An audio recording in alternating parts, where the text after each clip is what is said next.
म्हणून जाणते न गुरु भैजे, तेने कृतकार्य होईजे. जैसे मूळ सिंचन सहजे, शाखा पल्लव संतोषते. श्री संत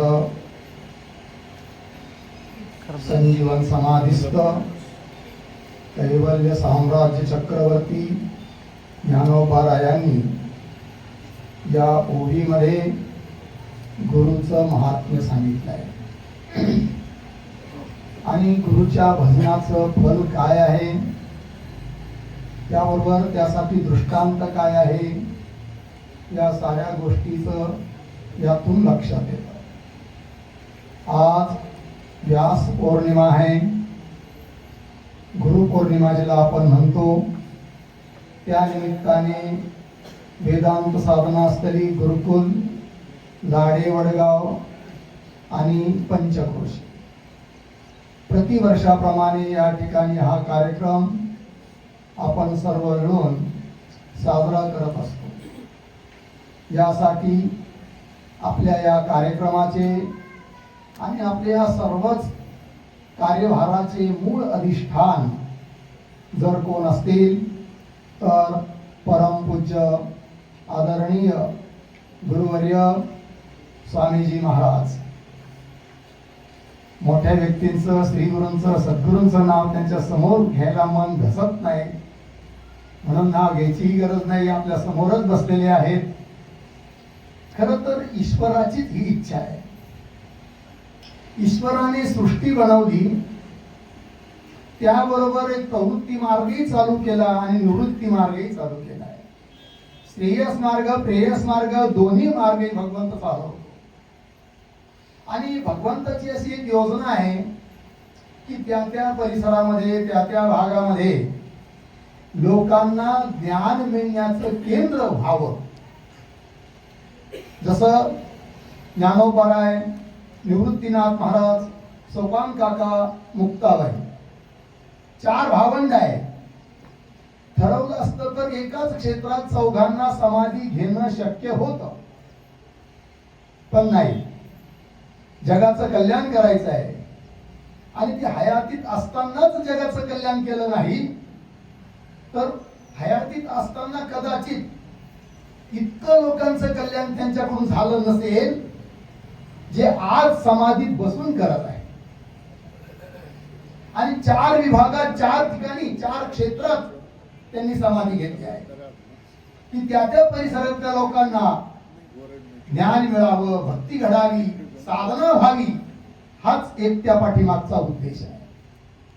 तसं कदाचित भगवंताच्याच मनात आलं असावं की अंबाजोगाई तालुक्यामध्ये, केज तालुका आणि अंबाजोगाई तालुक्याच्या मध्यभागी या परिसरामध्ये महाराज लोक तर भरपूर आहेत, कीर्तन प्रवचन करणारेही आहेत, परंतु वेदांताचं जे मार्मिक ज्ञान आहे, शास्त्राचं जे ज्ञान आहे ते देण्यासाठी केंद्र नाही.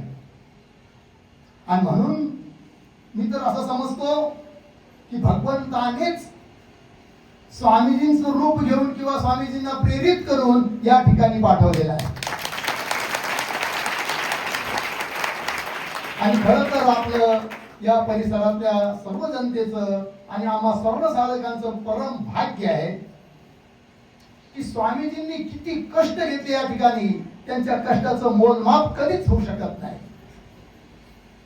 जगाच्या कल्याणा, संतांच्या विभूती, देह कष्ट दिती परोपकारे, त्यांच्या पाठीमाग, त्यांची कष्ट घेण्याच्या पाठीमाग स्वामीजींचा स्वार्थ आहे काय? काहीच स्वार्थ नाही आहे. आश्रम स्थापन करून तिकडे साधू समाजामध्ये आपल्याला आश्रमधारी किंवा महामंडलेश्वर पद घ्यायचं असा फालतू उद्देशच नाही स्वामीजींचा.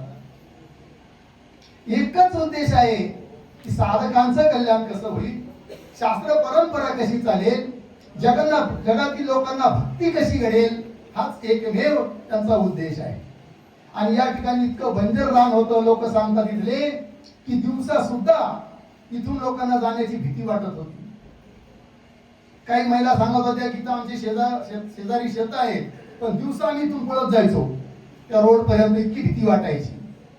आणि अशा दुर्गम ठिकाणी जिथं लाईटची व्यवस्था नाही, जिथं पाण्याची व्यवस्था नाही, जिथं प्रत्येकाच्या घरोघरी कोंबड्या पाळल्या जात होत्या जवळजवळ, आणि अशा ठिकाणी स्वामीजींनी आश्रम स्थापन केला आणि पुरुषार्थ करून दाखवला की आपण एक मनुष्य काय करू शकतो.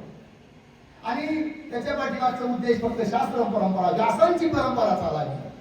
कारण व्यास म्हणजे व्यासोच्छिष्टम जगत्त्रयम असं ज्ञानोबारायांनी व्यासांचं महत्व सांगितलेलं आहे की व्यासांच्या वाङ्मयामध्ये, महाभारतामध्ये जे आहे तेच सर्व जगात आहे, आणि जे जगात कुठं नाही आहे की नाही ते सर्व काही महाभारतात आहे. जगात अशी कोणतीच वस्तू नाही की जी महाभारतात नाही आणि जगात आहे, असं नाही आहे. जे आहे ते महाभारतातलं आणि व्यासांच्या वाङ्मयातच आहे. आणि ती व्यासांची परंपरा, ती शास्त्र परंपरा जीवित राहावी, पुढे चालावी, पुढच्या संस्कृतीला, पुढच्या लोकांना, पुढच्या जनतेला, पिढीला संस्कार मिळावे, याच एका उद्देशातून स्वामीजींनी या ठिकाणी आश्रम स्थापन केला आहे. चला, आपलं परम भाग्य की त्यांच्या सानिध्यात आपल्याला राहायचा योग आला आहे, शिकण्याचा योग आलेला आहे, आणि त्या निमित्ताने आपण हा कार्यक्रम या ठिकाणी साजरा करत आहोत. म्हणून साधकांचं कर्तव्य काय, शिष्याचं कर्तव्य काय, ते प्रत्येकाने समजून घेऊन आपलं कर्तव्य आपण पार पाडलं पाहिजे. गुरुचं कर्तव्य तर गुरु हे पार पाडतच असतात. नाही तर आजकाल काय घडतंय माहिती का, आजकाल नवीन पिढीतले जे नवीन साधक यायला लागले, शिष्य यायला लागले आहेत, कदाचित ते साधक म्हणून किंवा शिष्य म्हणून यायलाच तयार नाही, गुरु म्हणूनच यायला तयार. ठीक आहे, छोटासा दृष्टांत सांगतो. एक गुरुकुल होतं आणि तिथे एक शिष्य गेला. तिथल्या महाराजांना वाटलं वा वा वा वा, ठीक आहे, चांगला आहे, शिष्य आलाय, राहू लागला. 2, 5, 10 दिवस झाले. एक दिवस काय झालं, पाऊस पडत होता थोडा थोडा. गाय बाहेर पावसात बांधलेली होती. गुरु महाराज म्हणाले, अरे केलाराम, जरा आता पाऊस पडतोय, गाय पावसात भिजते आहे, तिला जरा सोडून मुक्त कर आणि जरा कोट्यात शेडमध्ये आणून बांध. शिष्याला भलं जीवाला आलं. आता पावसात जायचं म्हणजे भिजावं लागणार ना. शिष्य काय म्हणतो, महाराज, गाय बंधनात आहे, बंधनातून सोडवण्याचं काम तोच करू शकतो जो बंधन मुक्त आहे. मी तर स्वतः बंधनात आहे, मी काय तिला मुक्त करणार. गुरु महाराजांच्या लक्षात आलं याला काय म्हणायचं आहे. गुरुजी स्वतः उठले, गाय सोडली आणि शेडमध्ये बांधले. त्याच्यानंतर थोडा वेळ गेला, संध्याकाळ झाली, जेवण वगैरे झाले. गुरुजींना असं वाटलं आता पाऊस बाहेर पडतोय की बंद झालाय. मग शिष्याला सांगितलं, अरे जयलाराम, जरा बाहेर पाऊस पडतोय की बंद झालाय, जरा बघ बरं. याला वाटलं आता बडी दिक्कत आहे बा. तो हळूचकून काय म्हणतो, गुरुजी महाराज, आत्ताच बाहेरून मांजर आलेली आहे, ती तुमच्या शेजारी येऊन बसलेली आहे, तुम्ही तिच्या अंगावर हात फिरवा, जर मांजर ओरली लागली समजून घ्या पाऊस चालू आहे, आणि मांजर जर कोरडी असेल समजून घ्या पाऊस उघडला आहे. गुरुजीच्या मनात पक्क बसला, आता हा गुरु शिष्य नाही, गुरुच आहे. त्याच्यानंतर पुन्हा आणखीन थोडा वेळ झाला, रात्रीचा वेळ, झोपायची वेळ झाली, लाईट चालू होता. गुरुजीला काही झोप येईना, लाईट बंद करावा, थोडावर पडलेली आहे. शिष्यही आपला मस्त रजाई घेऊन पडलाय. गुरु म्हणतात, अरे शिष्य राम, जरा उठून जरा लाईट बंद कर की. शिष्य म्हणतो, आता हृदय इतकी गरमी आलेली आहे, आता उठायचं आणि ती लाईट बंद करायचं काय सोडून असतं नाही, थंडी वाजणार. शिष्य म्हणतो, गुरुजी एक काम करा ना, लाईट चालू आहे पण तुम्ही डोळे बंद करून घ्या. डोळे बंद केले म्हणजे तुम्हाला उद्या दिसणार नाही, आता लाईट बंद झाला समजून घ्या. आता अशा पद्धतीने जर शिष्य वागू लागले तर त्यांना ज्ञान कसं प्राप्त होणार. शिष्याचं कर्तव्य काय ना, माझ्या मनाने सेवा करा. गंमत म्हणून पुढचा एक विषय असा की दुसऱ्या दिवशी सकाळी पूजा झाली देवाची, आणि तेवढ्यात एक भक्त आला पेढ्याचा बॉक्स घेऊन. देवाला एक पेढा ठेवला आणि तो पेढ्याचा बॉक्स त्या शिष्याने गुरुजवळ दिला, दुसऱ्या एका कोणीतरी शिष्याने. गुरुजींनी पेढे वाटायला सुरुवात केली आणि हळूच म्हणतात, अरे चेलाराम इकडे ये. काय गुरुजी सांगा, काय आज्ञा आहे, पेढा खाणार का. गुरुजी तुमच्या 3 आज्ञा मी मानल्या नाही, आणि जर 4थी जर आज्ञा मानली नाही तर मला नरकात जावं लागेल.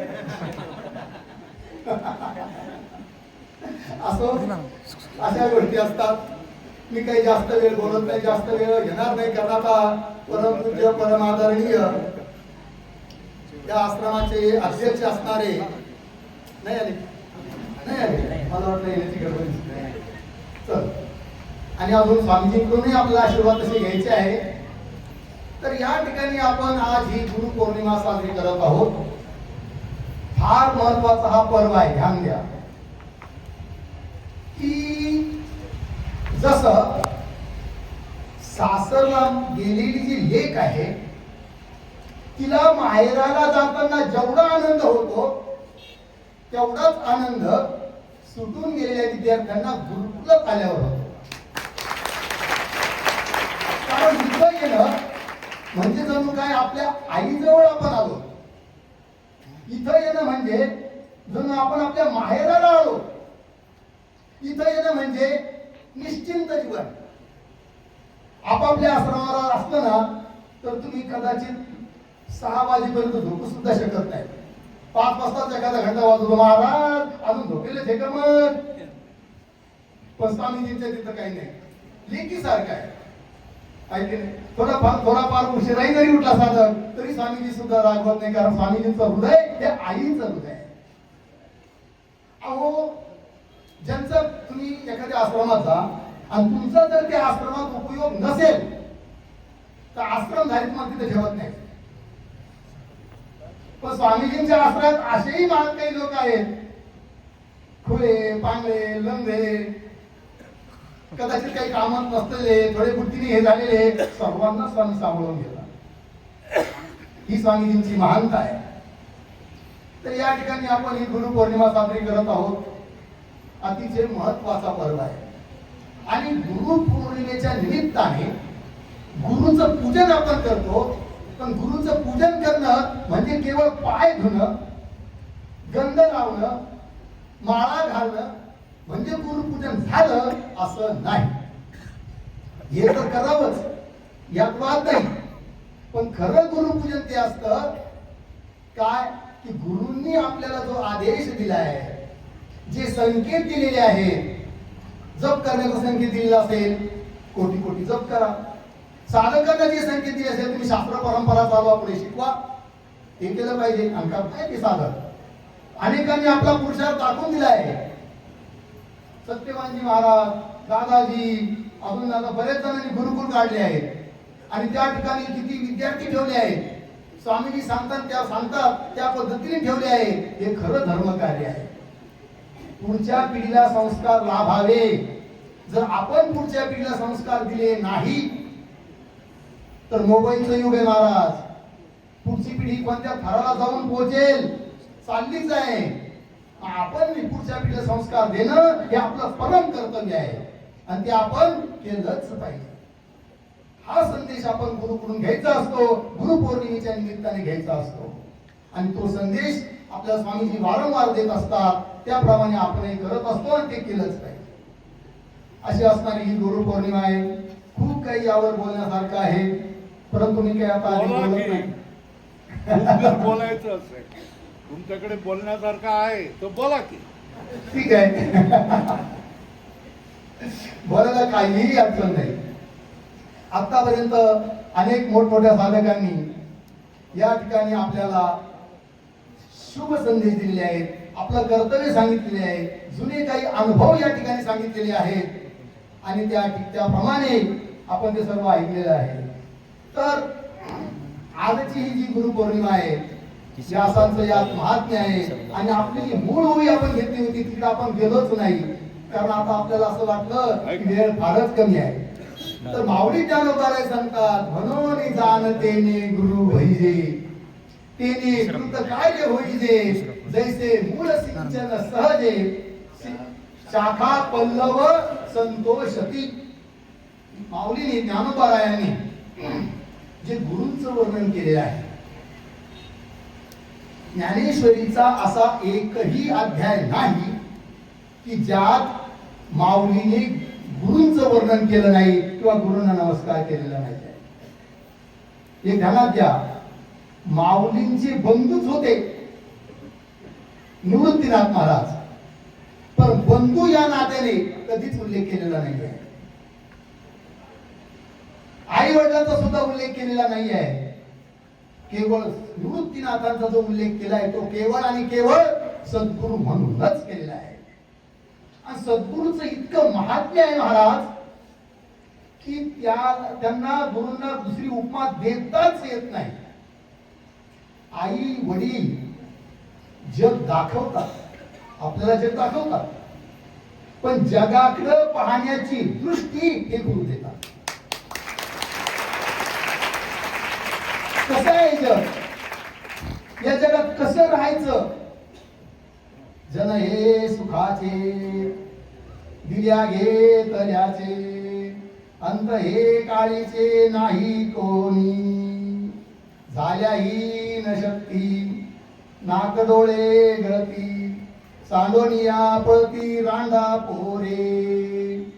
बाईल म्हणे खरं मरता तरी बरे, नासिले हे घर तुमकोनिया.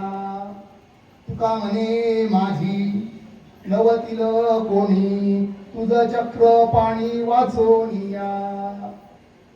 महाराज, आपण जगात राहतो जोपर्यंत जगाविषयी आपल्या अंतःकरणात थोडी का होईना विरक्ती येत नाही, तोपर्यंत खऱ्या अर्थाने आपण भगवंताकडे सन्मुख झालेलोच नाही. जग लोक, पैसा, मान, कीर्ती काहीच कामाचं नाही, त्याला शून्य किंमत आहे. आणि म्हणून आपण या जगाविषयी विरक्ती धारण करून परमात्म्याकडेच ओळखलो पाहिजे. जो न देखी या जना तया दावी आपणा, सर्व संतांनी सांगून ठेवलेलं आहे. आणि मग आपण करायचं काय, सद्गुरूला शरण जायचं आहे. कारण सद्गुरूला शरण गेल्याशिवाय ज्ञानाची प्राप्ती होत नाही. आणि ज्ञान प्राप्त झाल्याशिवाय मोक्ष नावाचा जो चौथा परम पुरुषार्थ आहे तो प्राप्त होत नाही. ज्ञानात एव तू कैवल्यम, कैवल्य शब्दाचा अर्थ होतो मोक्ष. आणि मोक्षाचं एकमेव वनवे साधन जर काही असेल तर ते आहे ज्ञान. आणि ज्ञान प्राप्त करायचं असेल तर सद्गुरूलाच शरण जावं लागतं, त्याच्याशिवाय पर्याय नाही. कदाचित बुद्धिमान काही माणसं असतात, त्यांना असं वाटतं की हे जे ग्रंथ आहेत आपण स्वतः विकत घेऊन वाचू शकतो, गुरुकडे जाण्याची काय गरज आहे. पण नाही, कदाचित तुम्ही स्वतः ग्रंथ घेऊन गुरुकडे न जाता, गुरुकडून समजावून न घेता वाचण्याचा प्रयत्न केला तर शब्द कदाचित वाचता येतील, कदाचित त्याचा थोडाफार शब्दार्थही कळेल, पण भाव तात्पर्य कधीच कळणार नाही. त्याशिवाय त्यासाठी गुरुकडे जावं लागतं. किती तहानलेला मनुष्य असला आणि समुद्राचं पाणी प्यायला गेला तर त्याची कधीच तृप्ती होणार नाही. यद्यपि आपण जे पाणी पितो ते पर्यायाने समुद्रातच आलेलं आहे. बाष्पीभवन होऊन, मग ते मेघ होऊन, मेघातलं पाणी पुन्हा जमिनीवर पडतं पावसाच्या रूपाने, ते आपण पितो. पण ते पाणी पिल्याने आपल्याला तृप्ती होते. आणि डायरेक्ट समुद्राचं पाणी पिलं तर आपली तृप्ती होत नाही. आता सद्गुरू शिवाय अभिप्राय, तात्पर्य, आशय, ब्रह्मबोध, ब्राह्मी स्थिती प्राप्त होऊ शकत नाही. यासाठी थोडासा दृष्टांत सांगतो. झालं काय, एक सावकार होते, त्यांच्याकडे खूप काही धन होतं, परंतु जुना काळ आणि सारखे राजे लोकांचे आक्रमण होत राहायचे. हिंदू मुसलमान किंवा भांडणं करणं, युद्ध, लढाया, लुटालूट होत राहायची. पण त्या सावकाराने असं ठरवलं की आता बँकेची व्यवस्था त्या काळात नव्हती, की आता पैसे सुरक्षित राहिले पाहिजे, धन सुरक्षित राहिलं पाहिजे. यासाठी काय करावं, आणि म्हणून त्याने खूप काही सोन्याचे नाणे एका हंड्यात भरले. आपल्या शेतामध्ये मंदिर बांधलं आणि मंदिराच्या कळसामध्ये ते सारं धन ठेवलं आणि वहीमध्ये एका चोपडीत लिहून ठेवलं, चैत्र शुद्ध पौर्णिमेच्या दिवशी कळसाच्या खालच्या गाभाऱ्यात त्या घुमटात 15 लाख सोन्याचे नाणे ठेवलेले आहेत. जरूरत पडेल तेव्हा पुढच्या पिढीने त्याचा वापर करावा, असं लिहून ठेवलं आपल्या वहीमध्ये. काही दिवसांनी ते सावकार बाबा वयोवृद्ध झाले आणि वय वाढल्यानंतर शेवटी प्रत्येकाला इथून जावंच लागतं. ते सावकार गेले. त्यांचा मुलगा बघतोय, नंतर होता होता त्याची जरा दुर्गती होत गेली, खूप गरिबी आली, खूप कर्जही त्याच्यावर झालं. विचार करू लागला काय करावं. लोकही म्हणायला लागले, अरे एवढा श्रीमंताचा पोरगा एवढा गरीब झाला कसा. एक दिवस त्याच्या असं मनात आलं की आपण आपल्या वडिलांच्या वह्या उचकून पाहू, कदाचित त्यात जर काही लिहिले असेल, कोणाकडे काही असं घेणं देणं, तर आपल्याला लाभ होईल. तर त्याने ती वही घेतली, वह्या बघितल्या, तर एका वहीच्या पेजवर त्याला हे वाक्य लिहिलेलं दिसतं. काय? चैत्र शुद्ध पौर्णिमेच्या दिवशी दुपारी 2 वाजता कळसाच्या खालच्या घुमटामध्ये 15 लाख सोन्याच्या मोहरा ठेवलेल्या आहेत. जरूरत पडेल तेव्हा पुढच्या पिढीने काढून घ्या. ते वाचल्यानंतर इतका खुश झाला, इतका खुश झाला, वा वा वा, त्या काळात एवढे पैसे, एवढं धन. मग त्याने काय केलं, लगेच मिस्त्री बोलवले. ते सोन्याचे नाणे काढायचे ना सारे, वरचा कळस पाडला, घूट पाडला, काहीच सापडलं नाही. त्याला म्हटलं असं कसं होईल. आपले वडील तर चुकीचं लिहू शकत नाही, अत्यंत प्रामाणिक होते, कधी आयुष्यात खोटे बोलले नाहीत, असं होईल कसं. त्याला वाटलं कदाचित खालच्या घुमटात असेल, त्याच्या खालच्या असेल. त्याला वाटलं कदाचित पायात ठेवले असेल मंदिराच्या. सारं मंदिर पाडलं, काहीही त्याला मिळालं नाही. आता मोठी चिंता झाली. लोक आणखी नाव ठेवायला लागले, बापाने मंदिर बांधलं आणि पोराने मंदिर पाडलं. असं व्हायला लागलं, अपमान व्हायला लागला. त्याच्या लक्षात आलं काहीतरी घोळ होत आहे. मग त्याने विचार केला की आपल्या वडिलाचे जे मित्रमंडळी होते ते खूप जाणकार होते, कदाचित आपण ही वही त्यांना दाखवून बघूया, काही याचा वेगळा अर्थ आहे की काय. आणि म्हणून काही 10-5 किलोमीटरवर त्याच्या वडिलाचे मित्र राहत होते, तिथं तो ती वही घेऊन गेला. म्हणजे बाबाजी असं असं झालं आहे, मी मंदिर पाडलं आहे आणि काही मला सापडेल या दृष्टिकोनातून, पण काहीही सापडलं नाही. आणि इथं तर असं लिहिलेलं आहे. तेव्हा ते म्हणाले ठीक आहे.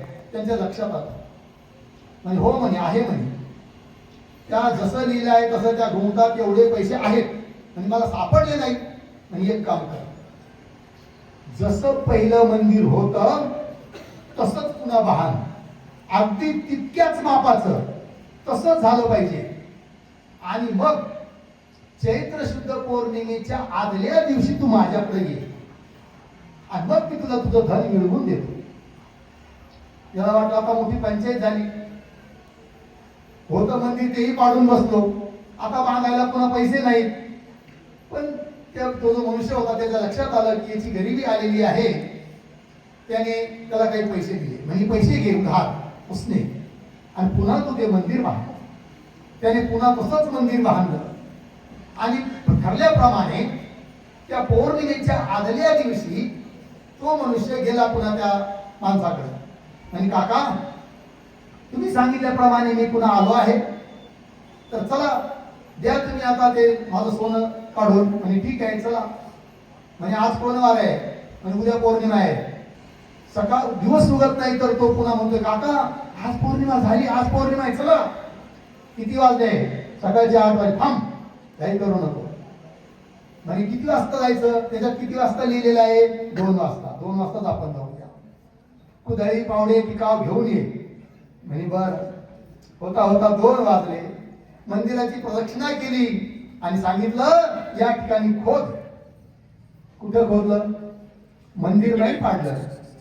मंदिराचा प्रकाश सावली जिथं पडत होती, त्या दुसऱ्या घुमटाची सावली जिथं पडत होती तिथं खोदलं आणि थोडस खोदत नाही तर तिथं ते सारं सापडलं. या दृष्टांतातून घ्यायचं काय? वाक्य त्या मुलांनी वाचलं, गावातल्या साऱ्या लोकांनी वाचलं, प्रत्येक शब्दाचा अर्थही कळाला, पण भाव कळाला नाही, तात्पर्य कळालं नाही. आणि म्हणून मंदिर पाडलं, सोनं सापडलं नाही. आणि ज्यावेळेस गुरु भेटला, त्या काकाला घेऊन आला आणि बरोबर सारं सोनं सापडलं. तसं सच्चिदानंद घन असणारा परमात्मा, जो की सर्वांच्या हृदयात हमेशा विद्यमान आहे, तो कधी अप्राप्त झालाच नाही, सदैव प्राप्त आहे. कारण आपल्याहून दुसरी वस्तू ती अप्राप्त आहे, प्राप्त आहे असा व्यवहार होऊ शकतो. म्हणजे आपलं स्वरूपच आहे, त्याला अप्राप्त म्हणता कसं येईल? परंतु प्राप्त असून सुद्धा अप्राप्तीचा आपल्याला भ्रम झालाय. आणि संसार दुःख वस्तुतः विचार केला तर संसार दुःख कोणतंच दुःख आपल्या ठिकाणी नाही आहे, त्याची सिद्धीच होत नाही. पण माझ्या ठिकाणी दुःख आहे हा सुद्धा जीवाला काय झालाय? भ्रम झालाय. मग संसार दुःखाची निवृत्ती करायची आहे, तर ती आहे म्हणून निवृत्ती काय? निवृत्ताचीच निवृत्ती आहे, निवृत्ताचीच निवृत्ती करायची आहे. प्राप्ताच्या ठिकाणीच प्राप्तीचा व्यवहार घडवायचा आहे. पण हे घडण्यासाठीच लागतात सद्गुण. आणि म्हणून माऊली सांगतात, म्हणून जाणतेनी गुरु भजजे. म्हणून हे पद फार महत्वाचं आहे. म्हणून या पदाच्या अगोदर एक पद आलाय पहिल्या ओळीमध्ये, तैसा मी पूर्ण काम श्री निवृत्ती ज्ञानदेव म्हणे. ज्ञानदेव म्हणे काय म्हणे? श्री निवृत्ती मी पूर्ण काम. श्री गुरु निवृत्ती महाराजांच्या सद्गुरूंच्या कृपेने मी पूर्ण काम झालो. काम नाही झालो पाहिजे रिकामा. साऱ्या इच्छा संपल्या. जे प्राप्त करायचं होतं ते प्राप्त झालं, जे करायचं होतं ते सारं झालं. केवळ कुणामुळे? निवृत्तीनाथांच्या कृपेमुळे. कारण ते माझे सद्गुरू आहे.